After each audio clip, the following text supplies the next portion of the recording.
dedicar este tiempo, estos minutos, para honrar a nuestro Señor a través de los himnos, pero también para ser edificados a través de su palabra. Les invito que ahí donde están, cierren sus ojos y vamos a orar al Señor. Nuestro soberano Dios, te agradecemos por la vida que nos concedes y porque una vez más nos permites reunirnos como iglesia tuya aquí en este lugar. Es una bendición, Señor, poder hacerlo con libertad y es cuestión nada más de tomar la decisión. Y te agradecemos por cada uno de los hermanos que ha decidido hoy tomarse este tiempo, Señor, para ocuparlo aquí en tu casa y reunirnos y juntos darte gloria a través de los cantos y también para escucharte, escuchar lo que tú tienes para nosotros hoy a través de la enseñanza bíblica. Queremos encomendar en tus manos este tiempo. Anhelamos, Señor, que los cantos que entonemos te den gloria y que seas tú, Señor, el centro de este culto. Que no seamos nosotros, sino que en cada punto tú seas glorificado.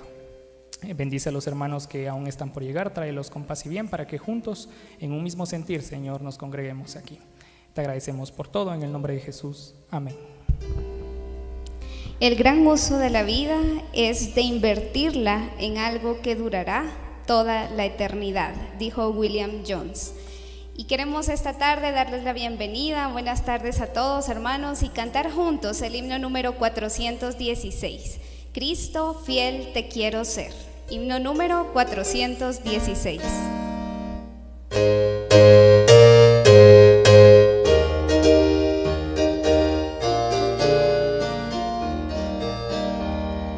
Cristo fiel te quiero ser, dame el poder, yo contigo quiero andar, sin vacilar, en tus pasos quiero seguir, cerca de ti.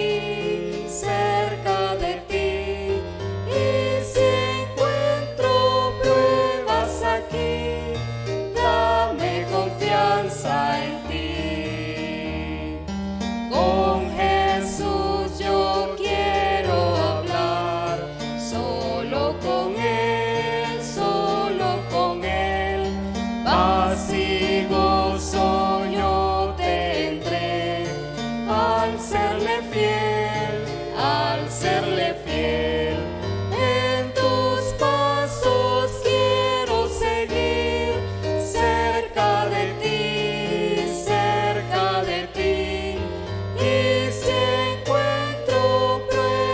Aquí, dame confianza en ti, dame ardiente corazón, lleno de amor, y tu Espíritu, Señor, como guiador.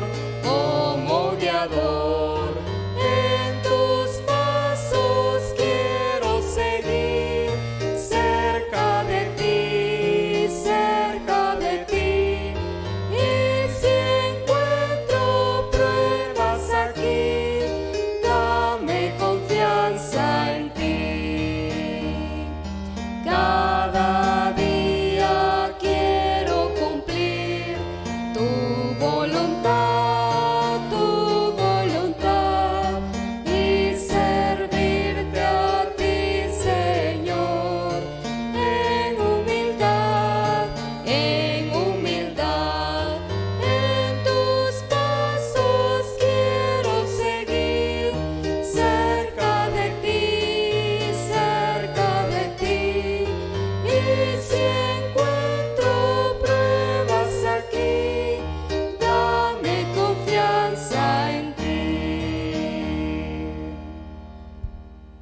Misiones comienza con el poder del Espíritu Santo y Él es el jefe de misiones, porque es quien dirige, motiva, impulsa y lleva a la iglesia a cumplir su tarea misionera.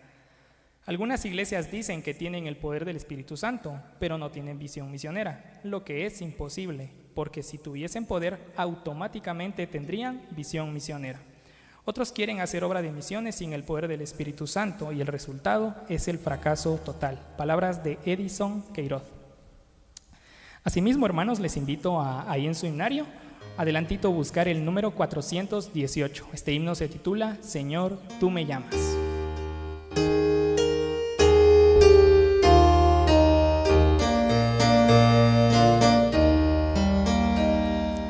Señor, tú me llamas por mi nombre, desde lejos por mi nombre, cada día tú me llamas.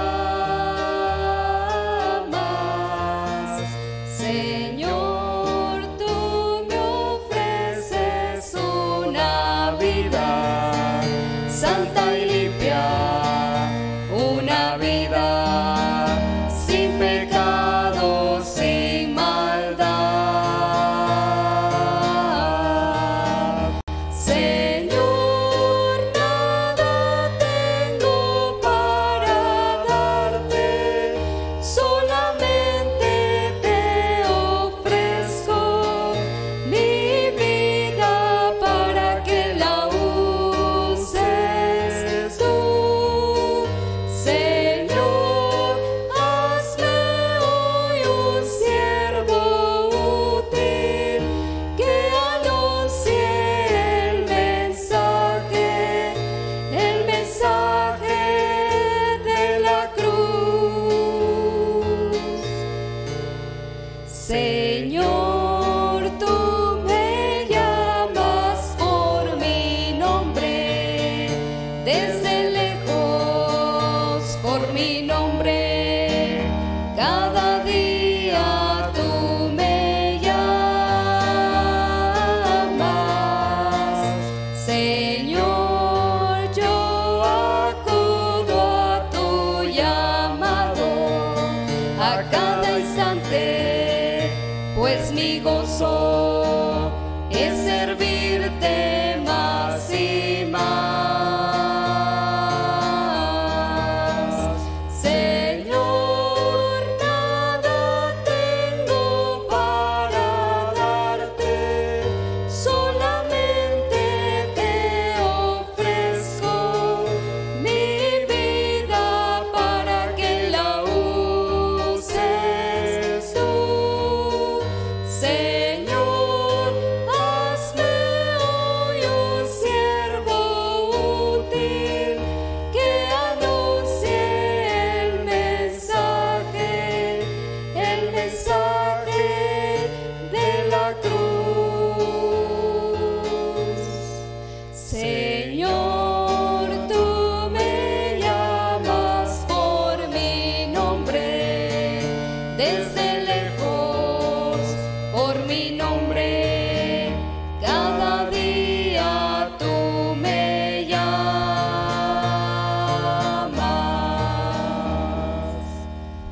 Sin compromiso, misiones es solamente una teoría. Sin compromiso, la gran comisión es solo una emoción que dura 6 meses. Sin compromiso es cuestión de ir y después regresar a mamá, a casa, al trabajo. Dicho por Wedgett Allman. Esta tarde también hemos venido para escuchar la palabra del Señor y es lo que vamos a hacer a continuación. Entonces vamos a orar también previo al mensaje. Señor, esta tarde te damos gracias porque nos hemos reunido con gozo, Señor, para adorarte y para escucharte. Ponemos pues nuestro tiempo, nuestro corazón, nuestra mente con disposición, Señor, para escuchar tu palabra. Y pedimos, Señor, que llenes de sabiduría a tu siervo en estos minutos que tiene que enseñarnos. Permite, Señor, que tu Espíritu Santo le guíe para que sea tu verdad, para que sea tu palabra la que sea expuesta en estos minutos. Te lo pedimos en Cristo Jesús. Amén.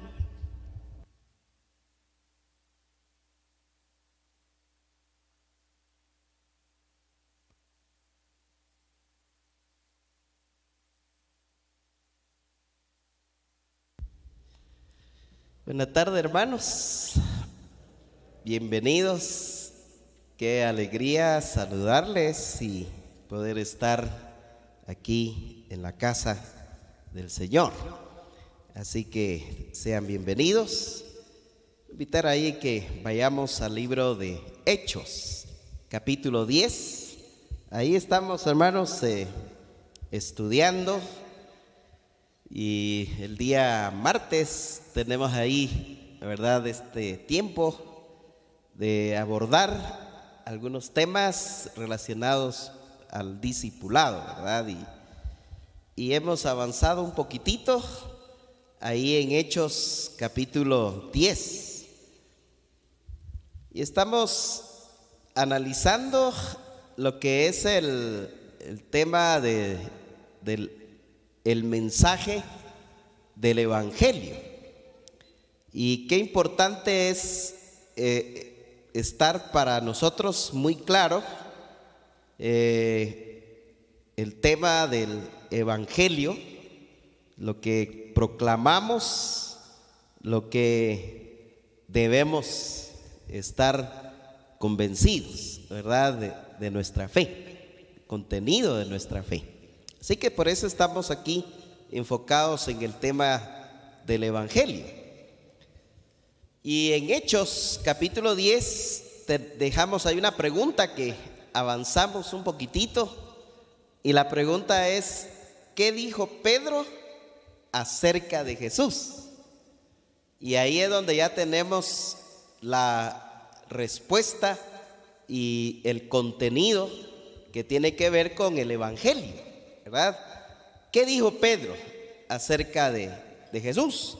Y ahí en el capítulo 10, hermanos, los versículos 34, estábamos ahí yendo texto por texto y observando qué dijo Pedro acerca de Jesús, ¿verdad? Y ir aprendiendo. Entonces, ese es el Evangelio. Es el Evangelio que anunció Pedro, es el Evangelio que anunció a Juan, todos los discípulos. Y después de los discípulos, todos los creyentes que estuvieron también llevando esa misma noticia. Entonces, no hay nada nuevo que hoy sea el Evangelio, es lo mismo, el mismo mensaje que predicaron los apóstoles en el tiempo de la iglesia primitiva hasta hoy. Bueno, ¿qué dijo Pedro? Recuerdan aquí que este es un llamado que hizo Cornelio a Dios, ¿verdad? En cuanto a que se le anuncie el Evangelio. Entonces hay esa conversación. En el verso 36, ahí tenemos ya, vimos ahí tres cosas en este versículo. Dice, esto dijo Pedro: Dios envió mensaje a los hijos de Israel anunciando el Evangelio de la paz por medio de Jesucristo. Este es Señor de todos. En ese versículo, hermanos, vimos que hay tres cosas que dice Pedro acerca de Jesús. La primera cosa que vimos es que Jesús fue enviado por Dios a Israel. Eso es lo que dice ahí, ¿verdad? Que Jesús fue enviado por Dios a Israel, ¿verdad? Fue enviado. Esa es la noticia que está dando el apóstol Pedro a Cornelio y a todos los que están ahí. Segundo, Jesús es el Evangelio de paz, dice el texto, dice ahí el verso 36. Y tercero, Jesús es el Señor de todos. Así que solo en el versículo 36 hay tres cosas que se dice acerca de Jesús, que lo dijo Pedro. Así que fue enviado por Dios a Israel, Jesús es el Evangelio de paz, y luego Jesús es el Señor de todos. Eso es lo que vemos ahí. Luego nos vimos hasta el 38, y ahí, bueno, el 37 solo dice ahí: vosotros sabéis lo que se divulgó por toda Judea, comenzando desde Galilea después del bautismo que predicó Juan. Y el 38 dice cómo Dios ungió con el Espíritu Santo y con poder a Jesús de Nazaret, y cómo éste anduvo haciendo bienes y sanando a todos los oprimidos por el diablo, porque Dios estaba con él. Eso también lo avanzamos, ¿verdad? Vimos ahí que el verso 38, notamos que Dios le ungió con el Espíritu Santo y poder. Quizás aquí nos está llevando un poquito a recordarnos en el momento que fue bautizado, ¿verdad? Ahí cuando Juan el Bautista, el bautizador, debería ser, ¿verdad? Que suena como apellido, ¿verdad? El Bautista, pero es el bautizador. En ese acto vemos ahí que el Padre se manifestó y hizo pública, ¿verdad?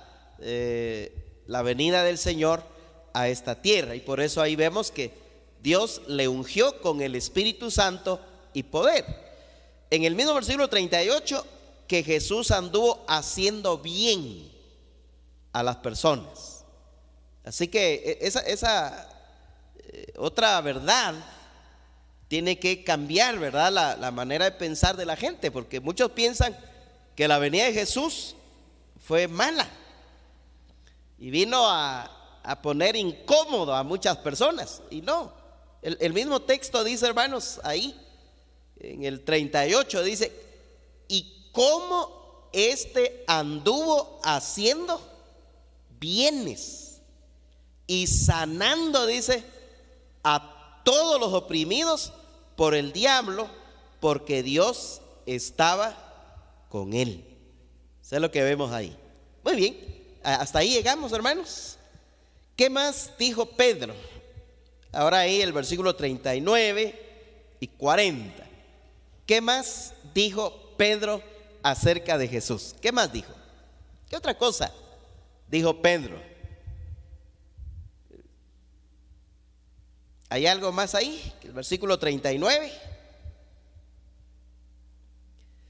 ¿Qué más vemos? Bueno, ahí dice, ¿verdad? Y nosotros, dice ¿qué? ¿Y quiénes son esos nosotros? Muy bien, los apóstoles. Entonces ellos, en este caso, Pedro, que está hablando en nombre de todos los que habían sido testigos, él está diciendo: nosotros somos testigos de todas las cosas que Jesús hizo en la tierra de Judea y en Jerusalén, a quien mataron colgándole en un madero. Y ahí alcanza de una vez el 40. A este levantó Dios al tercer día e hizo que se manifestase.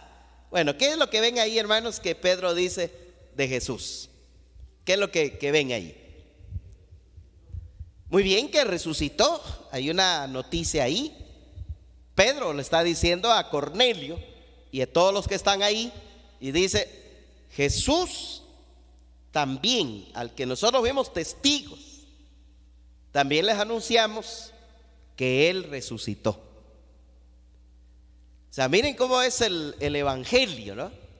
Porque este es lo que estamos viendo, ¿verdad? El evangelio.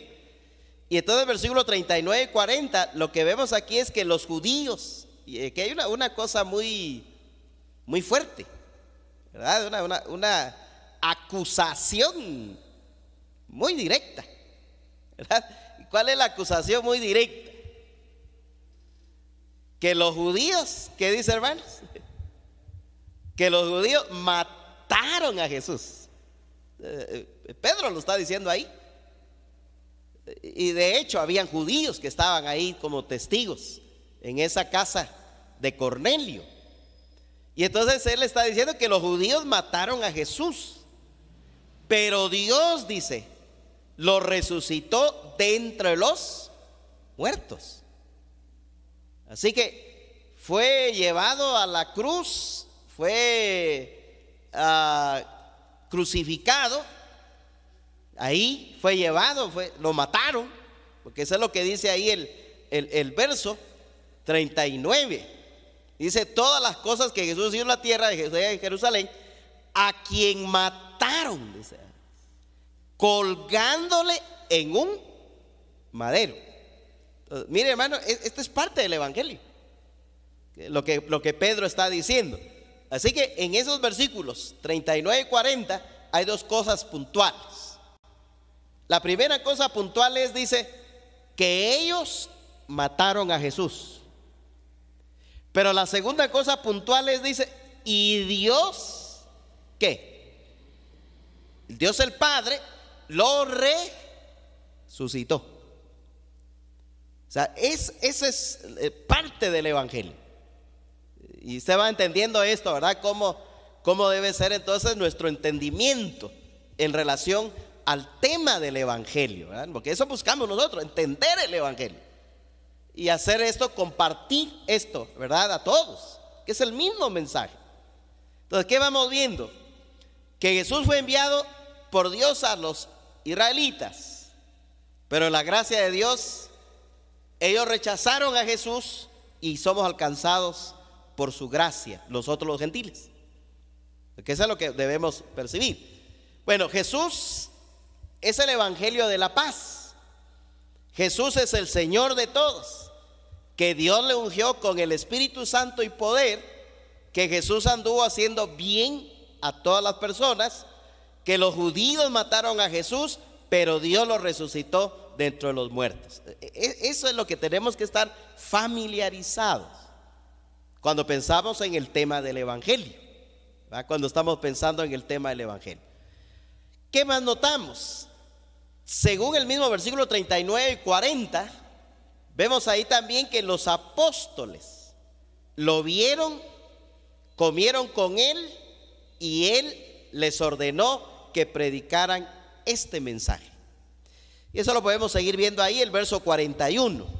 Dice: no a todo el pueblo, sino a los testigos que Dios había ordenado de antemano, a nosotros que comimos y bebimos con él después que resucitó los muertos, y nos mandó que predicásemos al pueblo y testificásemos que él es el que Dios ha puesto por juez de vivos y muertos.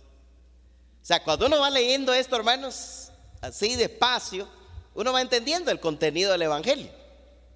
¿Y qué dice aquí entonces? Que los apóstoles lo vieron, comieron con él y les ordenó que predicasen este mensaje. Eso es exactamente lo que se ha venido haciendo de generación en generación, en generación de generación. Y este es el mensaje que tenemos que estar anunciando. En el verso 42, hermanos, hay algo más todavía. ¿Qué más se dice de Jesucristo? En el verso 42, al final, ¿qué dice, hermanos? ¿Qué más se dice de Jesús? En el verso 42, que Él es el juez. A ver, esa es una interesante noticia, ¿no? Que Él es el juez de vivos y muertos. Así que uno va entendiendo esto. Este es el evangelio, ¿verdad? Que Jesús, como dice ahí el texto, que Él es el juez de los vivos y los muertos. Y verso 43, otra cosa que anuncia Pedro, lo dice ahí el versículo 43. De este dan testimonio, dice, todos los profetas, que todos los que en él creyeren, oiga esto, que todos los que en él creyeren recibirán perdón de pecados por su nombre. Así que una noticia más, o que dijo Pedro acerca de Jesús, que todo esto estaba predicho por los profetas del Antiguo Testamento. Así que no es nada nuevo, estaba predicho, ya estaba anunciado, estaba enseñado. Bueno, ahora sí, hermanos, preguntas, ¿verdad? ¿Qué más observan ustedes desde el verso 34 hasta el verso 43 donde llegamos ahorita? ¿Qué dijo Pedro acerca de Jesús? ¿Hay algo más? ¿Se les queda o alguna observación? ¿Qué más notaron ahí del pasaje?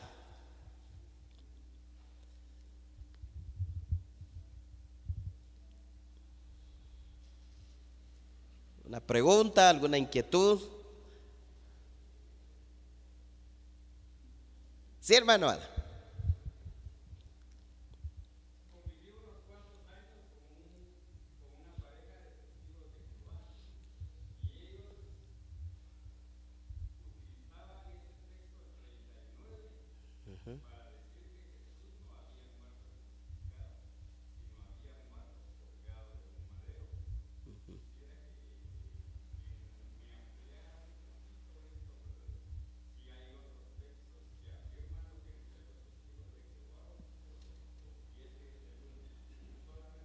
Muy bien.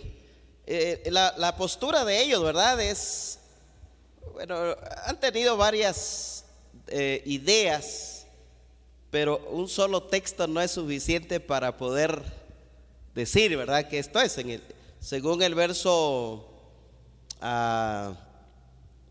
¿dónde está el 40 y qué me dijo, hermano? O 39. Dice, y nosotros somos testigos de todas las cosas que Jesús hizo en la tierra de Judea y en Jerusalén, a quien mataron colgándole en un madero. Por esa palabrita, creo, ¿verdad?, que ellos toman. Pero la palabra ahí, colgar, no es solo pensar que quedó colgado, y que de hecho sí quedó colgado, pero estaba, por supuesto, clavado literalmente. O sea, no era figurativamente, sino era literal.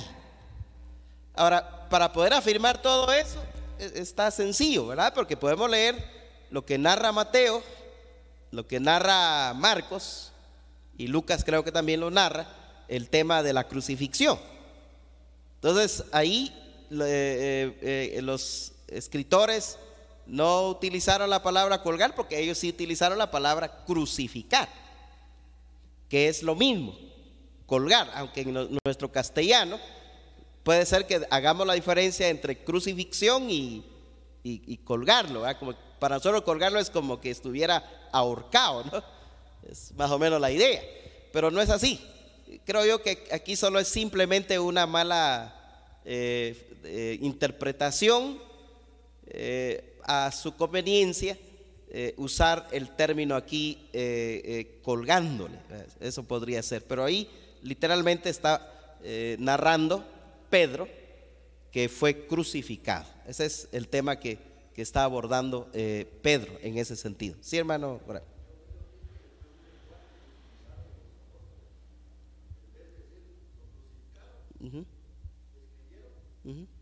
Sí, sí, correcto.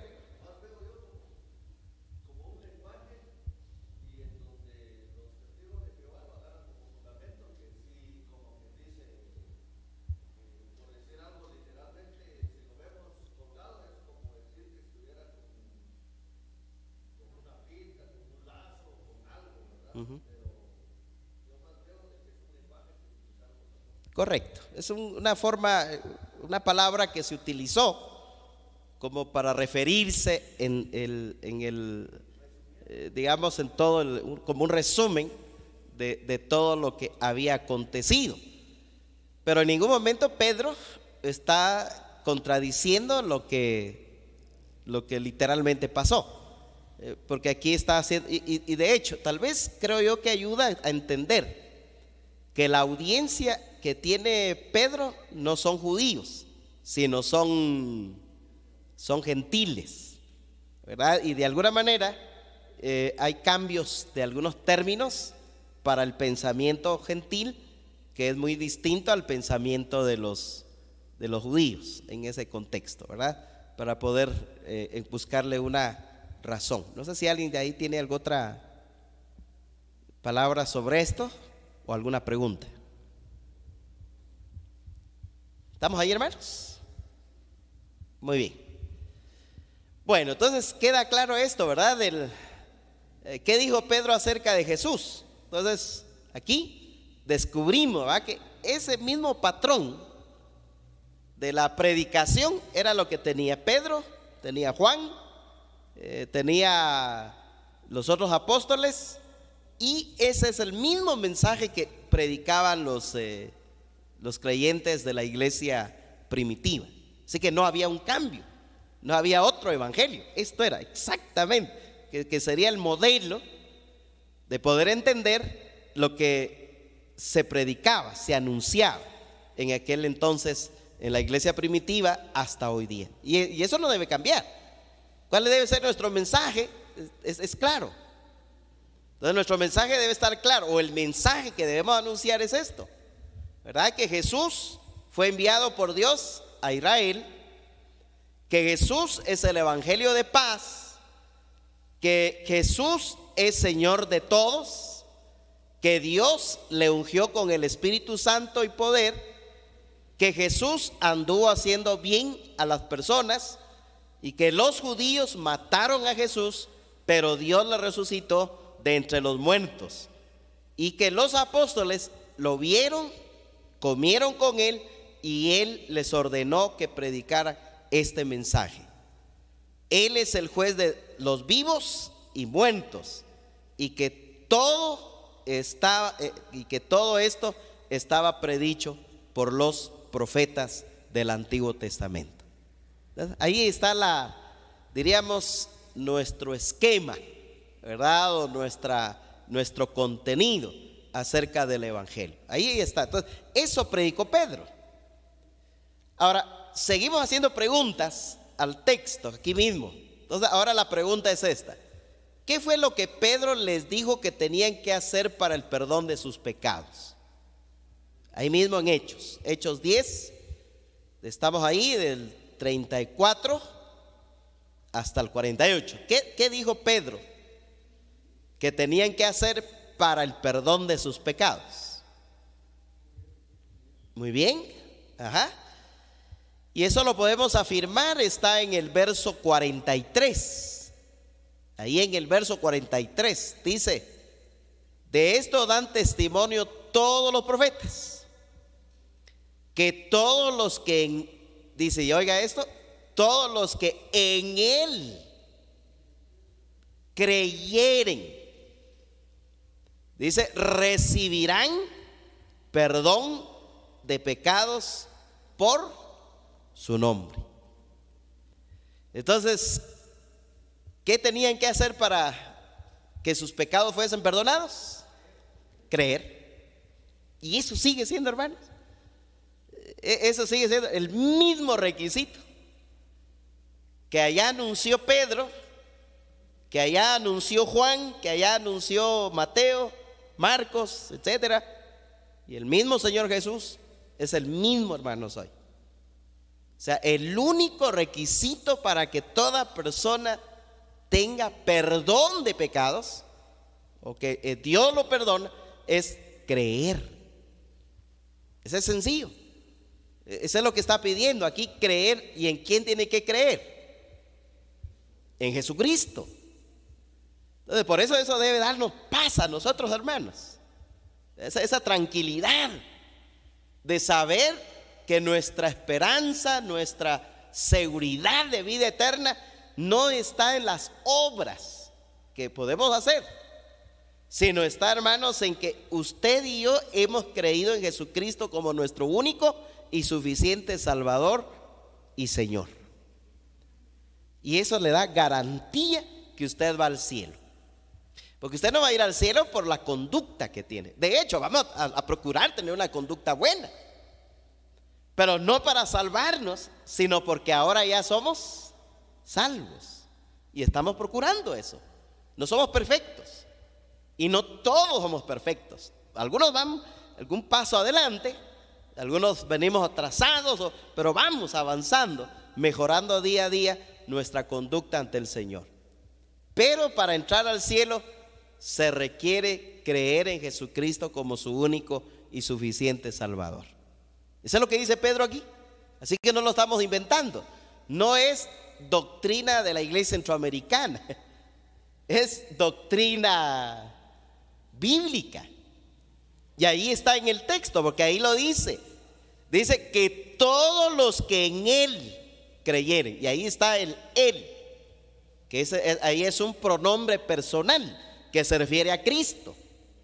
Ahí dice ahí, entonces, que todos los que en Él creyeren recibirán perdón de pecados por su nombre. O sea, solo a través de Cristo hay perdón de pecados, hay garantía de la vida eterna, hay seguridad de ir al cielo, solo a través de Él. Y de otra forma no se puede. Entonces, lo que hay que afirmar es eso, hermanos. Entonces, por eso no podemos afirmar que la iglesia va a salvar a las personas, no lo salva. Entonces, ni evangélicas, ni protestantes, ni etcétera, ninguna iglesia, hermanos, la única iglesia, la única manera de ser salvo es creer en Jesucristo como su único y suficiente Salvador. Y eso es lo que hay que anunciar. O sea, las personas pueden decir, es que yo me estoy procurando, no quiero perder mi salvación. No, si usted está luchando para no perder su salvación, está mal, o sea, no ha entendido bien el evangelio. En el evangelio no es luchar para ganar. En el evangelio, hermanos, solo es creer lo que Jesucristo hizo por nosotros. Eso es lo que nosotros debemos. Muy bien, entonces ya contestamos esta pregunta. ¿Qué fue lo que Pedro les dijo que tenían que hacer para perdón de sus pecados? Y él dijo, creer en Jesucristo. Entonces yo lo formé de esta forma, aunque en el texto dice ahí que todos los que en Él creyeren, todos los que en Él creyeren, recibirán perdón de pecados por su nombre. Muy bien, la tercera pregunta que tenemos aquí para este pasaje es: ¿qué debían creer acerca de Cristo? ¿Qué debían de creer? Hermanos, ¿qué debían de creer acerca de Cristo? Muy bien. El sacrificio, ¿qué más? ¿Qué es lo que tenían que creer? Que recibirían perdón, muy bien. ¿Qué debían creer acerca de Cristo? Muy bien, ahí vamos, ¿va? O sea, regresando a lo que ya estudiamos, o sea, lo que ellos tenían que creer es que Dios lo envió. Dios lo envió. Lo envió al pueblo de Israel, pero en su gracia también nos ha alcanzado a nosotros, ¿verdad? Nos ha alcanzado a nosotros. Y todo lo que hemos mencionado, ¿verdad? Que Él es el mensaje de la paz. ¿Qué más se recuerdan?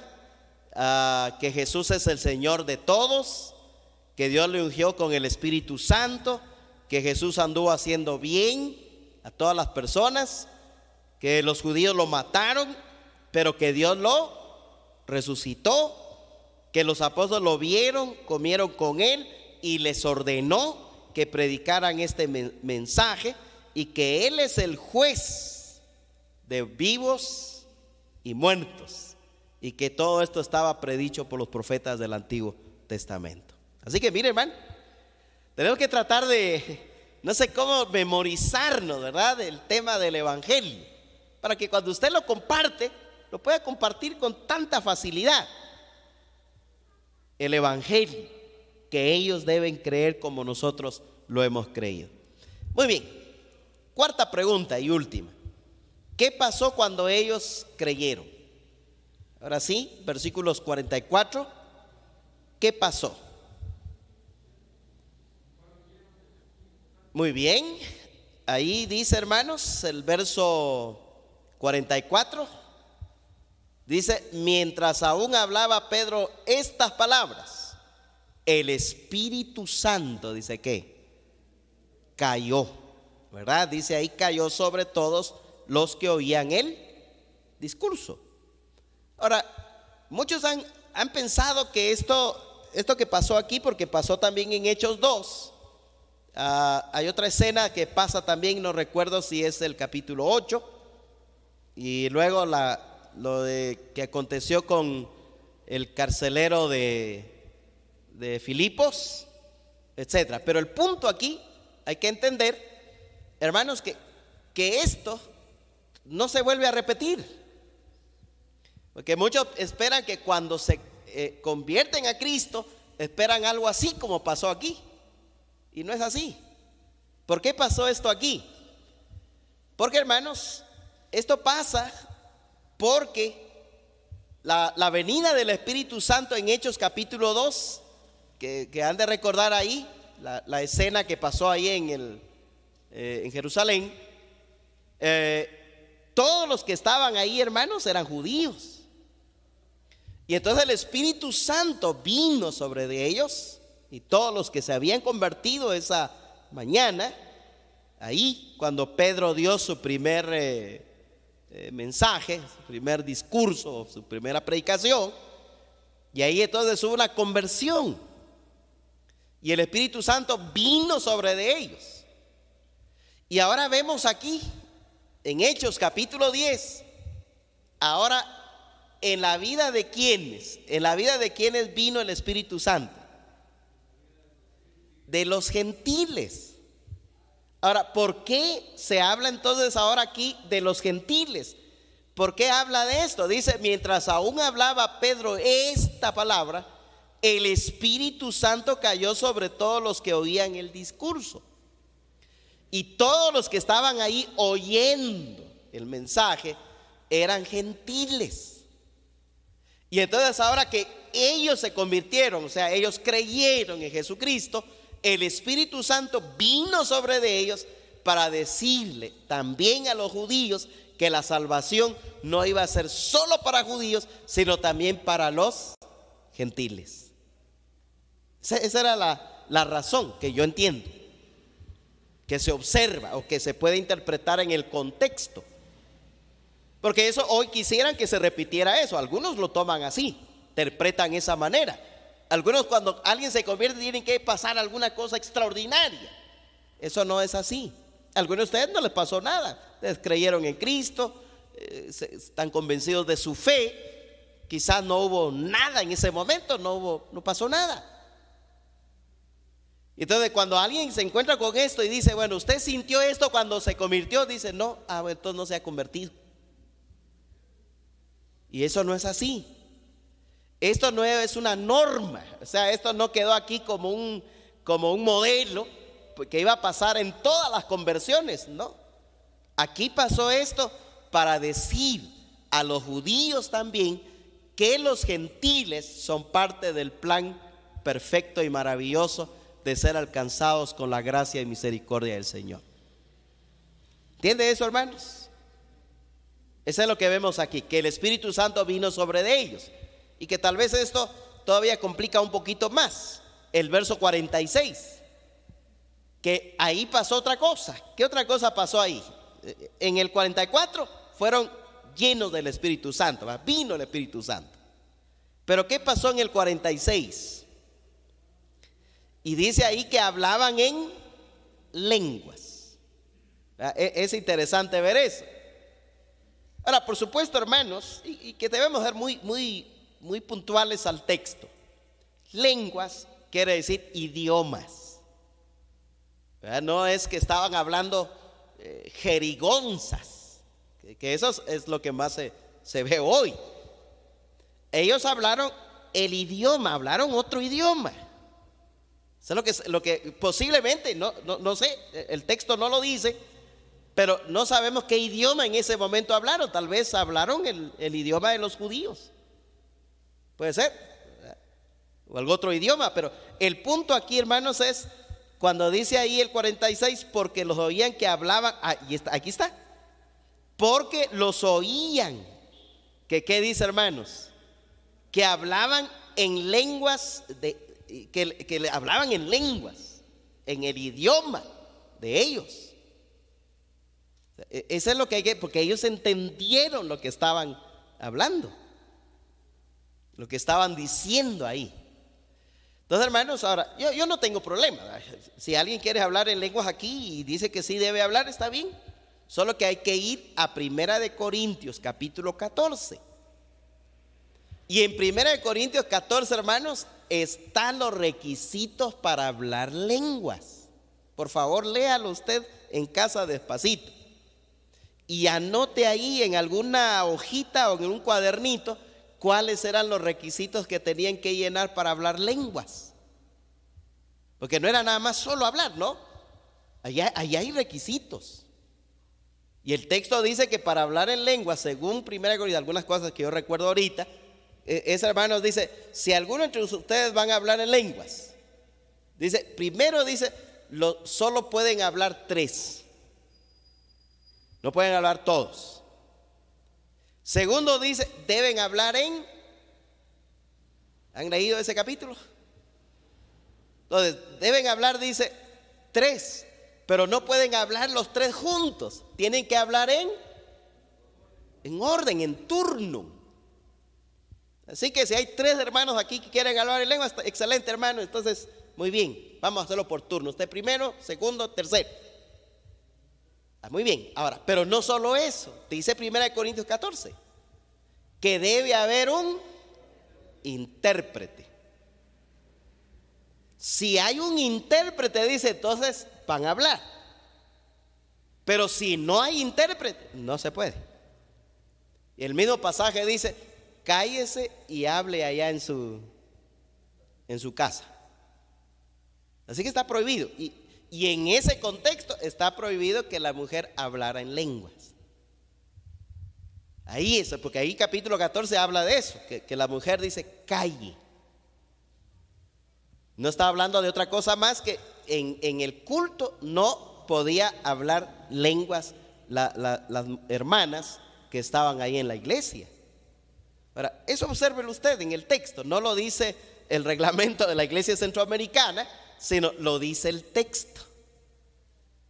Ahora, si usted revisa eso hoy, de hace unos años atrás hasta hoy, todas esas reglas han sido violadas. Todas esas reglas han sido violadas. Así que entonces hay un problema serio en que la iglesia se está enfrentando, porque están haciendo lo que el texto no dice. Ahora, como les dije hace ratitos, yo no tengo problemas. Si alguno va a hablar en algún idioma, en alguna lengua. Y otra cosa, en el mismo capítulo 14, hermanos, dice que el propósito de las lenguas era más un contexto evangelístico. O sea, a lo mejor aquí entre nosotros esta tarde, noche, está entre nosotros alguien que viene de Japón, por ejemplo, o algún chinito, y él está aquí y no entiende nada de lo que estamos hablando. Y dentro de ustedes el Espíritu Santo utiliza a alguien para hablarle a este chinito. Entonces, para hablarle el evangelio. Ese era el propósito de las lenguas. Así que no era el propósito para en el culto, no era eso. Así que el propósito era casi por decirlo, más evangelístico. Anunciar el evangelio. Y véanlo eso, Hechos 2. Cuando todos ahí recibieron al Espíritu Santo y empezaron a hablar en lengua, empezaron a hablar en los idiomas de la gente que estaba ahí y les empezaron a anunciar el evangelio a ellos, a los que estaban ahí. Y eso pueden verlo en otras escenas de Hechos también y más aquí en el libro de Hechos. ¿Estamos ahí, hermanos? Entonces solo revise eso, ¿verdad? No es una imposición litúrgica de la iglesia centroamericana, sino esto es una verdad que está en el texto y que tenemos que tomarlo en cuenta. Bueno, hay 4 cosas que pasaron aquí con estos nuevos creyentes. Primero, que el Espíritu Santo vino sobre ellos. Segundo, que hablaban en lenguas. Ya explicamos esto, por qué pasó eso. Y tercero, en el mismo verso 46, dice que estos creyentes comenzaron ¿a qué? Y dice ahí, y que magnificaban, dice que hermanos, a Dios. La idea aquí es que glorificaban a Dios, ¿verdad? O exaltaban a Dios. Y eso es lo que vemos ahí. Así que no era, si estaban hablando en lenguas, no estaban hablando cosas sin sentido. Estaban glorificando, exaltando, alabando al Señor. Y otro detalle que pasó aquí. ¿Qué otra cosa pasó? Verso 47. ¿Qué ocurrió cuando este grupo de personas creyeron? Según el 47, ¿qué pasó? ¿Qué dice ahí? Se bautizaron inmediatamente. Eso dice ahí el 47. Entonces respondió Pedro: ¿puede acaso alguno impedir el agua para que no sean bautizados estos que han recibido el Espíritu Santo también como nosotros? Y la pregunta no es para el grupo, o sea, no era para Cornelio, no era para la familia de Cornelio, ni los invitados de Cornelio. ¿A quién le hace la pregunta a Pedro? Eso, la comitiva, ¿verdad? Ahí la comisión que iba acompañando a Pedro. Y esa comisión eran judíos, eran los ortodoxos, ¿no? Eran los conservadores, que estaban sorprendidos de lo que Dios estaba haciendo, que la esperanza de vida eterna no iba a ser solo para judíos, sino que también ahora para los gentiles. Y entonces, obviamente, la respuesta posiblemente de esta comitiva que iba ahí con ellos, esa comitiva lo menciona, vamos a ver dónde aquí lo menciona. Bueno, creo que ahí mismo en el 47 dice: entonces respondió Pedro: ¿puede acaso alguno impedir el agua? Y le está diciendo a este grupo. Y el 48 dice: y mandó bautizarles en el nombre del Señor Jesús. Entonces, hermanos, una cosa que vamos aprendiendo es que el bautismo, o sea, ¿por qué a veces algunos hermanos han dejado mucho tiempo para bautizarse? Puede ser porque no tuvieron ese conocimiento. Pero, hermanos, el bautismo es un acto inmediato. O sea, si la persona hoy recibe a Cristo, ya, solo porque hay frío ahorita, sino de una vez. Puede ser que ya al fin de semana inmediatamente se realizaba el bautismo. Por eso no vemos en todas las cartas de Pablo o de Juan que se esté hablando de los bautismos. ¿Por qué no se habla mucho? Porque los creyentes que venían a Cristo y se convertían, inmediatamente eran bautizados. Inmediatamente, no se posponía tiempo. Ahora, yo recuerdo aquí que de alguna manera tal vez algún hermano con buena intención, tal vez no era su mala intención, pero no tenía el conocimiento. Había aquello de: hay que esperar 2 años, vamos a ver si de veras se convirtió, entonces lo vamos a bautizar. Esa idea no era buena, porque ni era bíblica, y segundo, la persona para entre 2 años ya no tenía la motivación de hacerlo, y ya lo miraba así como una cosa muy de mucha responsabilidad. Hermanos, el bautismo no es un asunto de responsabilidad o de compromiso, porque ya lo tenemos. ¿Desde cuándo comienza el compromiso del creyente? Desde el momento que recibe a Cristo.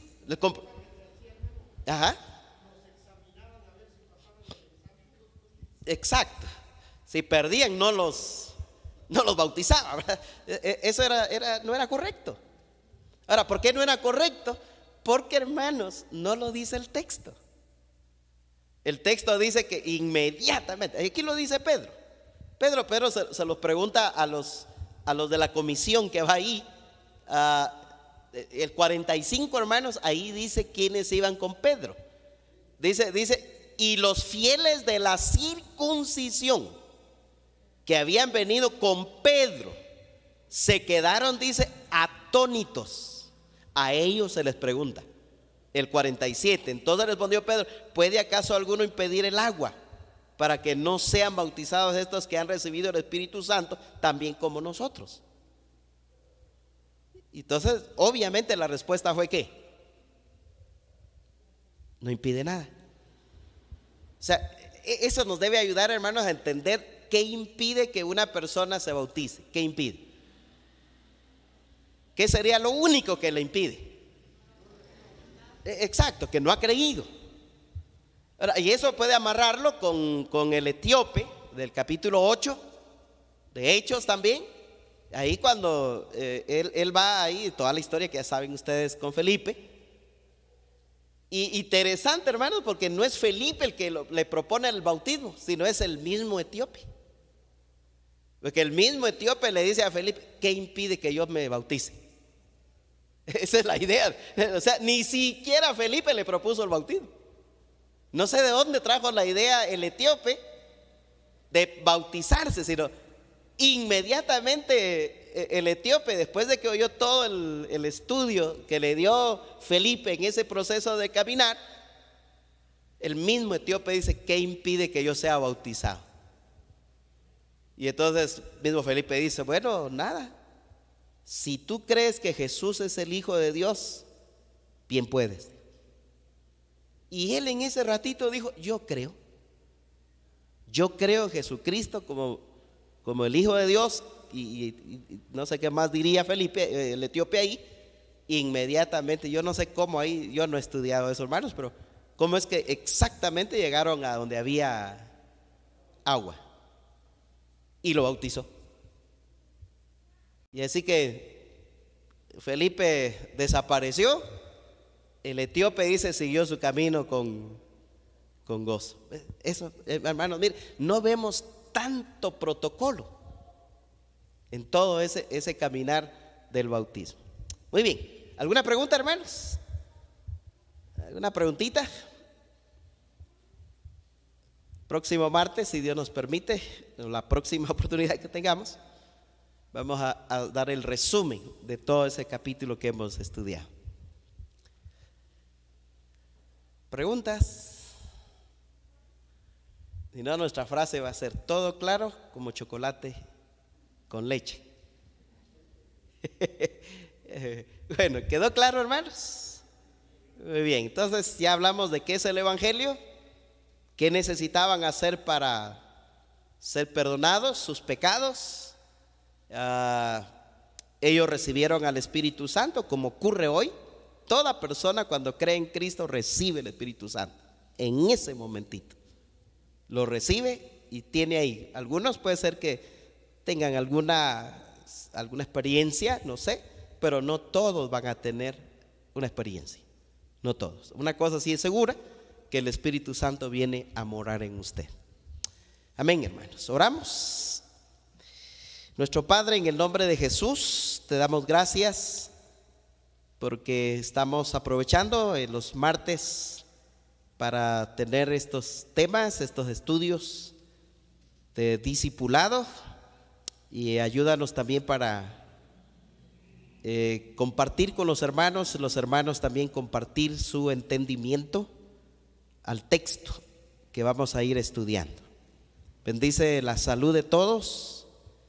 Hay temporadas, Señor, que vienen algunas enfermedades fuertes, como ha sido en estos días, la gripe, catarros, el coronavirus, y ya no sabemos qué es, pero tú sí sabes exactamente. Pedimos tu bendición en la vida de todos nuestros hermanos, algunos que están en casa reposando. Bendice sus medicamentos que se están aplicando. Oramos también, Padre, porque bendigas a hermana Odi, la hermana de nuestra hermana Elcita. Conoces que también está en este proceso muy serio y muy delicado su salud por esta operación que ella ha sustentado. Pedimos tu bendición, tu fortaleza, que solo tú lo puedes dar, nosotros no, pero tú sí lo puedes hacer. Pedimos, Señor, por nuestra hermana Odi. Padre, muchas gracias. Bendice a mis hermanos, da fuerzas en su vida física y con especialidad en la vida espiritual. Gracias también, Padre, por los hermanos del Ministerio de Misiones. Gracias, Señor, por esa responsabilidad y por que también pudieron hacer la visita al campo misionero que tú bendigas allá, hermano Brígido, y bendigas a los creyentes, y oramos porque el evangelio pueda llegar a cambiar las cosas culturalmente que están mal, tanto en lo moral, en lo social, en lo político. Tu palabra, Señor, sea la que impere poderosamente en la vida de cada familia. Padre, muchas gracias. Bendice a todos, Señor, en el nombre de Jesús, y que continuamos esta semana caminando con la confianza que nuestras vidas están bajo el cuidado tuyo. Gracias, Padre, en el nombre de Jesús te lo pedimos. Amén y amén. Dios los bendiga, hermanos. Jesús es el único contenido. Al lado de Jesús no hay otro contenido. Él mismo es el contenido. ¿El contenido de qué, hermanos? El Evangelio. Ya aprendíamos, hoy, pero también hace unas semanas, que el Evangelio es una persona también, y es nuestro Señor Jesucristo. Anhelamos que la palabra del Señor haya edificado nuestros corazones. Ocupamos ahora un tiempo para recolectar la ofrenda, y pedimos entonces a nuestros hermanos diáconos pasar aquí al frente, y ustedes ahí preparando su ofrenda, hermanos.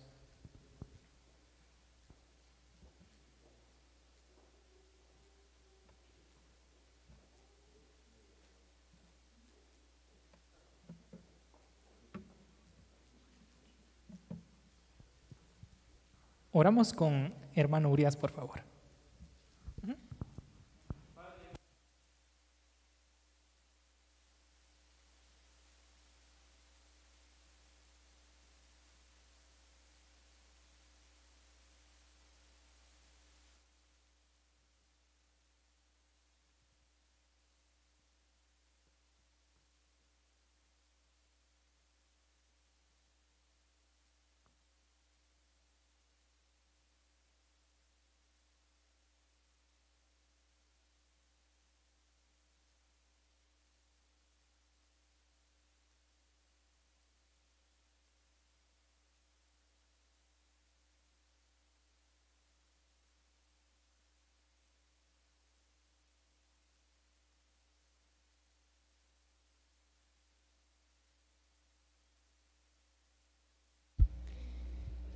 Joaquín Piña dijo: la misión no es solo el esfuerzo de un momento, es la tarea de todos y cada uno de los que nos decimos cristianos. Así que tenemos todos una misma misión al decirnos cristianos.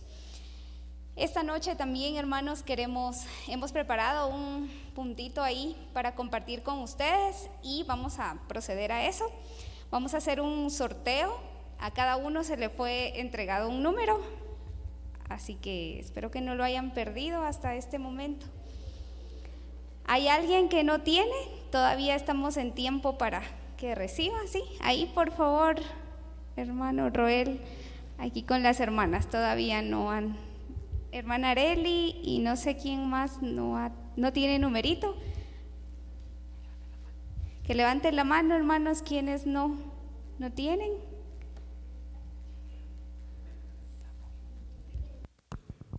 En lo que los hermanos les contamos, hermanos, cada vez nuevo progreso.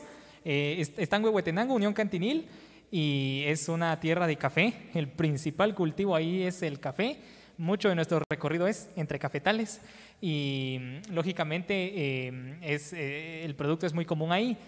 Cada vez que vamos, ahora que ya las familias nos conocen, en los últimos años regresamos así con botes de café que las familias muy amablemente y muy generosamente, muchas de ellas o la mayoría de ellas familias inconversas, nos regalan. Así que queremos compartir de ese café hoy con ustedes, así que lo que vamos a sortear son unas bolsitas de café para que allá en su casa, cuando esté tomando el cafecito en la tarde, se recuerde de Nuevo Progreso y ore por los hermanos y por los no creyentes del lugar.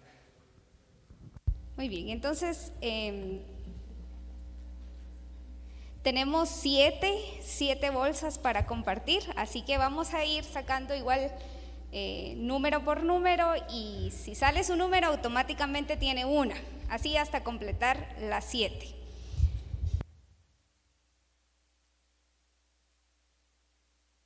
La primera bolsa es para el hermano o hermana que tenga el número 68.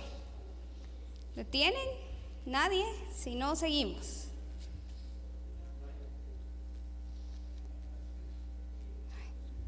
El número 27. 27, tampoco. ¿Sí? ¿No? Bueno. 82. Muy bien. Allá, hermana Sarita se lleva la primera bolsa de café. Ahí Jimmy se la entregará.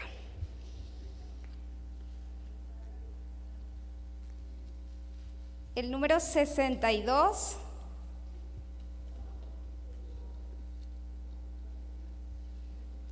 El número 36. ¿Sí? Muy bien, hermano Walter. Gracias ahí por participar y esperamos que disfrute el café. El número 54.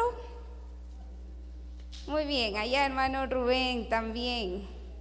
Que disfruten el cafecito, hermanos, de parte de las personas de Nuevo Progreso. El número 35. ¿No? 35, hermano Alex. Muy bien, allá hermano Alex.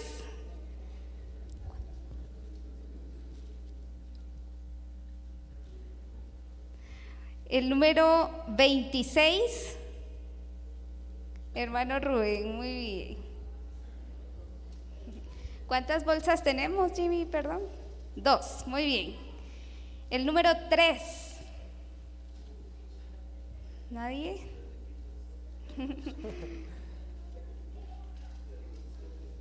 El número 16. Muy bien, hermano. Ahí está. El número 83. Muy bien, hermana Caro, ahí también. Ahí estamos. Bueno, esperamos que disfruten el café, hermanos. Queremos compartir con ustedes de lo que el Señor nos permite disfrutar también al participar en su misión, ¿verdad? No es una misión que nosotros nos construimos, sino es una misión que Dios nos ha otorgado y nosotros participamos para eso. Y en palabras de León Tolstoy, el único sentido en esta vida consiste en ayudar a establecer el reino de Dios. Cualquier cosa que estemos haciendo que no sea ayudar a establecer el reino de Dios, podríamos decir que estamos perdiendo nuestra vida. Que Dios nos ayude, hermanos, a ser testigos fieles de nuestro Señor Jesucristo. Nos ponemos de pie, hermanos, y finalizamos con palabras de oración. Y hermana Nelly, por favor, nos despide con la oración.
De café, hay una tacita de café al menos. También Café de Nuevo Progreso que queremos compartir.